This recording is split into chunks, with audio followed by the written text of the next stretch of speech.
Hello दोस्तों, आज हम लोग कंडीशन टू अवॉइड कोलिजन पढ़ने वाले हैं। ठीक है, जो कि रिलेटिव मोशन का ही टॉपिक है। That is condition to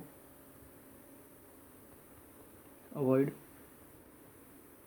collision. ठीक है,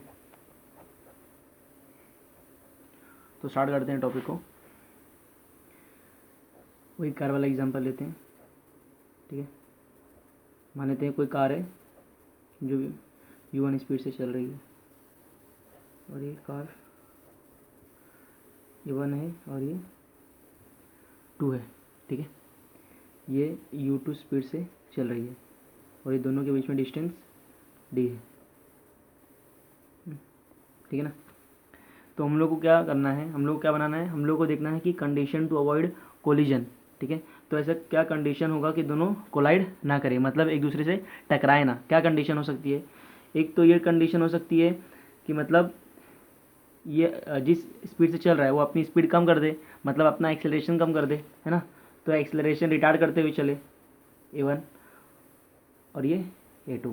ठीक है, जब एक्सेलरेशन और स्पीड दोनों एक ही डायरेक्शन में होते हैं तो बॉडी एक्सेलरेट करती है। ठीक है, और जब वेलोसिटी और एक्सेलरेशन अपोजिट डायरेक्शन में होते हैं तो बॉडी रिटार्ड करती है, मतलब बॉडी जो है वो अब अपनी स्पीड कम कर रही है। ठीक है ना, मतलब रुकने की कोशिश कर रही है, आगे रुकने वाली है गाड़ी ये। ठीक है, मान लेते हैं ये U2 स्पीड से चल रही है, U1 स्पीड से चल रही है। अब कब कब दोनों टकराएंगे? नहीं, जब एक पर्टिकुलर डिस्टेंस पर आकर रुक जाएंगे तभी तो बॉडी नहीं टकराएंगे, है ना। तो बस कुछ नहीं करना है, वही हमारा रिलेटिव मोशन वाला कंसेप्ट लगाएंगे हम लोग। ठीक है,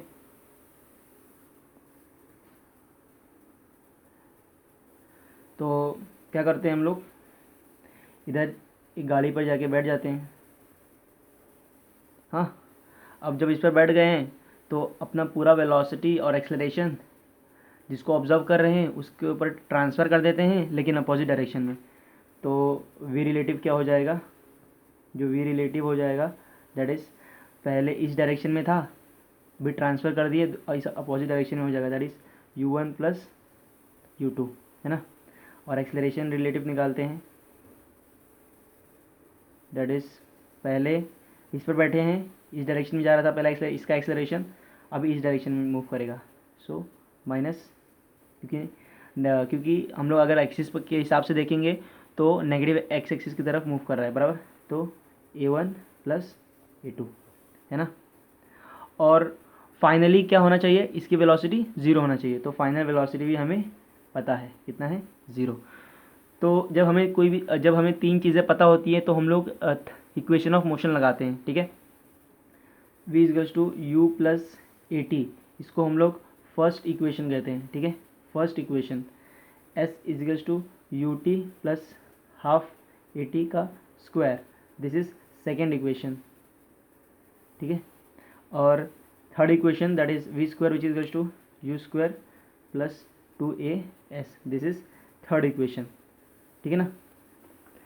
तो कभी हम लोग ये इक्वेशंस को लगाते हैं जब हमें तीन चीज़ें पता होती हैं, जैसे कि हमें इनिशियल वेलोसिटी पता है, एक्सेलरेशन पता है और फाइनल वेलोसिटी पता है। अब यहाँ पर देखते हैं इसको हम लोग क्यों इस्तेमाल नहीं कर सकते हैं। हमें फाइनल वेलोसिटी पता है, इनिशियल वेलोसिटी पता है और एक्सेलरेशन पता है, लेकिन टाइम पता नहीं है, तो हम लोग ये इक्वेशन इस्तेमाल नहीं करेंगे। हम लोग टाइम ढूंढ के क्या करेंगे, हमें तो डिस्टेंस ढूंढना है कि किस डिस्टेंस पर दोनों बॉडी रुक रही हैं, तो बराबर। अब यहाँ पर देखते हैं, यहाँ पर डिस्टेंस तो निकालना है, लेकिन यहाँ पर टाइम नहीं है हमारे पास, तो हम लोग ये इक्वेशन इस्तेमाल ही नहीं कर पाएंगे, क्योंकि यहाँ पर भी टाइम निकालना पड़ेगा, है ना।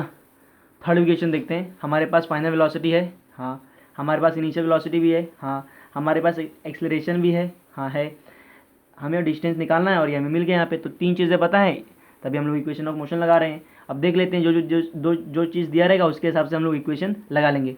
तो यहाँ पर हम लोग थर्ड इक्वेशन लगाएंगे। ठीक है, तो फाइनल वेलोसिटी क्या हो रही है, ज़ीरो है ना, क्योंकि फाइनली क्या होगा, बॉडी रुक जाएगा, है ना।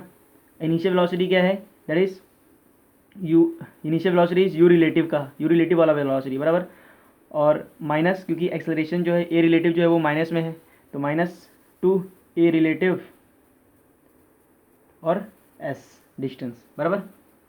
हाँ, तो बस अभी इसको इस साइड भेज देते हैं, तो 2A रिलेटिव। अभी S को हम लोग ने, डिस्टेंस को हम लोग ने D लिया है ना, तो हम लोग S के बदले D डाल देते हैं, तो यहाँ पर मैं लिख लेता हूँ S which is equals to D, ठीक है ना। तो डी हो गया, D which is equals to U relative का होल स्क्वायर। अब आप वैल्यू पुट करते हैं जो हम लोगों ने यहाँ पर निकाला हुआ है। सो 2 इंटू ए रिलेटिव कितना हो गया, दैट इज़ माइनस, तो अभी हम लोगों ने यहाँ पे इसको शिफ्ट कर दिया तो माइनस की ज़रूरत नहीं है।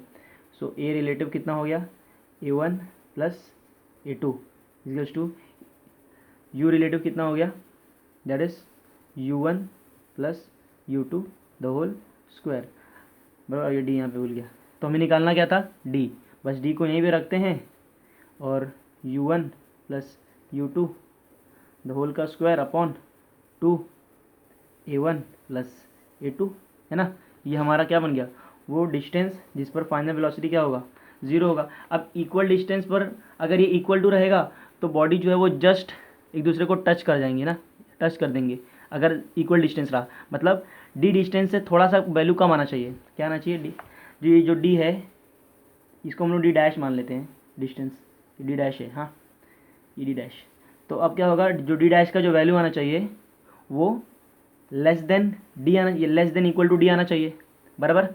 अब डी डैश का वैल्यू कितना है, that is U1 plus U2 क्या है, यू रिलेटिव, तो that is nothing but U relative का स्क्वायर अपॉन 2 ए रिलेटिव का स्क्वायर, ए है, ठीक है, ए रिलेटिव का square which is less than equal to D. तो ये जो कंडीशन है दैट इज़, ये कंडीशन है अवॉइड द कोलिजन, मतलब ये इस कंडीशन पर बॉडी जो है वो कोलाइड नहीं करेंगी, ठीक है ना। तो पहले उन्होंने क्या देखा, सबसे पहला एक बॉडी, एक कार है, दूसरी कार है, ये U1 स्पीड से चल रही है, U2 स्पीड से चल रही है, दोनों रिटार्ड करते हुए चलेंगे। क्यों, क्योंकि हम लोग को कंडीशन बनानी है कोलिजन का, मतलब कोलिजन नहीं होने देना है हम लोग को। तो क्या करना पड़ेगा, हमें बॉडी को डिसेलरेट करते हुए चलना है, मतलब एक्सेलरेशन हमारा कम करते करते करते चलना है कि एक पर्टिकुलर जगह पर जाकर रुक जाए, तभी हम लोग का कोलिजन नहीं होगा, ठीक है। तो हम लोग क्या किए, गाड़ी पर जाके बैठ गए, फिर हम लोग ने जिस गाड़ी पर बैठा है उस गाड़ी का एक्सेलरेशन और वेलोसिटी इस बॉडी पर ट्रांसफ़र कर दिया अपोजिट डायरेक्शन में, ठीक है। तो वी रिलेटिव क्या हुआ, इस पर बैठे हैं तो इसका पूरा इस पर ट्रांसफ़र हो गया, तो वी रिलेटिव क्या हुआ, ये U1 इसी स्पीड इसी डायरेक्शन में चल रहा था, ये U इस डायरेक्शन में चल रहा था, इसमें इसके ऊपर ट्रांसफ़र किया और अपोजिट लग गया, तो U1 प्लस U2 हो गया।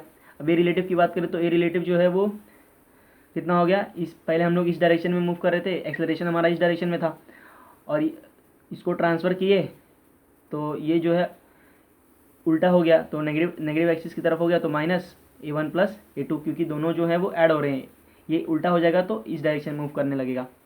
और final velocity zero, final velocity zero का है, क्यों है, क्योंकि हमारा जो फाइनल वेलोसिटी होगा वो जीरो होगा। अगर फाइनल वेलोसिटी जीरो नहीं होगा तो हम लोग गाड़ी को भिड़ा देंगे, ठीक है ना, इसीलिए हम लोग का फाइनल वेलोसिटी जो है वो जीरो है। तो हमने इसके बाद इक्वेशन ऑफ मोशन देखा, जब हमें तीन चीज़ें पता होंगी तभी हम लोग इक्वेशन ऑफ मोशन लगा सकेंगे, ठीक है ना। तो उसके बाद हम लोगों ने देखा कि हम लोगों ने थर्ड इक्वेशन का इस्तेमाल किया, वी फाइनल वेलोसिटी जीरो किया, यू वेलोसिटी जो है उसको यू रिलेटिव मान लिया, 2as a एक ओ रिलेटिव मान लिया और s को डिस्टेंस मान लिया, ठीक है ना। तो बस उसके बाद वैल्यू सब्स्टिट्यूट किया और हमारा ये कंडीशन बन गया, ठीक है ना, टू मतलब condition to avoid the collision, this is the condition, ठीक है ना, कंडीशन टू अवॉइड कोलिजन, ठीक है। तो मतलब ये दोनों डिस्टेंस है, ये डिस्टेंस जो है उसको इस डिस्टेंस से कम डिस्टेंस पर जब रुकेंगे तभी कोलिजन रुक पाएगा, कभी तभी कोलिजन नहीं होगा, वरना अगर ज़्यादा डिस्टेंस हो गया तो दोनों एक दूसरे से भिड़ जाएंगी, बराबर। अगर कम डिस्टेंस होगा तो दोनों रुक जाएंगी, और अगर इक्वल होगा तो जस्ट कोलिजन होने ही वाला होगा। अगर इक्वल टू होता तो जस्ट कोलिजन हो रहा होता, ठीक है। इसीलिए अगर पूरे तरीके से कोलिजन को रोकना है तो इस जितना डिस्टेंस है उससे पहले ही हम लोग को गाड़ी रोकना पड़ेगा, ठीक है ना। इससे इधर ही गाड़ी रोक देंगे ना तो कोलिजन नहीं होगा, इक्वल टू रखेंगे तो जस्ट कोलिजन होने लगेगा, और अगर ज़्यादा डिस्टेंस पे आ गए तो दोनों टकरा जाएंगे गाड़ी, ठीक है। तो आज के लिए इतना ही, आज हम लोगों ने condition for to avoid the collision देखा है, ठीक है।